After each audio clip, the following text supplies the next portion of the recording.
সিরাজগঞ্জ সদর উপজেলা নির্বাচনকে প্রভাবিত করতে একজন প্রার্থীর পক্ষে গোপন বৈঠক করার অভিযোগে ৫ প্রিজাইডিং অফিসার ও প্রাথমিক বিদ্যালয়ের এক সহকারী শিক্ষককে গ্রেফতার করেছে পুলিশ।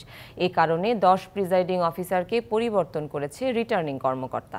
সোমবার রাতে জেলা প্রশাসকের সম্মেলন কক্ষে সংবাদ সম্মেলনে জেলা প্রশাসক মীর মোহাম্মদ মাহবুবুর রহমান জানান, গোপন সংবাদের ভিত্তিতে জানা যায় সদর উপজেলার কাদাই এলাকার এক রিসোর্টে কয়েকজন প্রিজাইডিং অফিসার এক চেয়ারম্যান প্রার্থীর পক্ষে গোপন বৈঠক করেছে।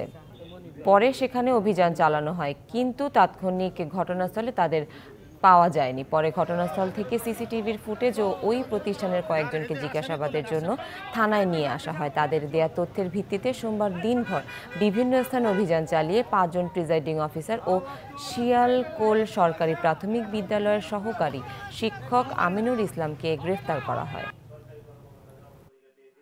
অভিযোগের দায়ের করার পরে পুলিশ সুপার মহোদয় ওনাদের যে প্রযুক্তি আছে সেই প্রযুক্তি ব্যবহার করে জড়িতদের প্রাথমিকভাবে শনাক্ত করতে পেরেছেন এবং ইতিমধ্যেই এই জড়িতদের মধ্যে যিনি ওই গোপন বৈঠকটা আয়োজন করেছেন তাকে এবং ৫ জন প্রিজাইডিং অফিসারকে আটক করা হয়েছে।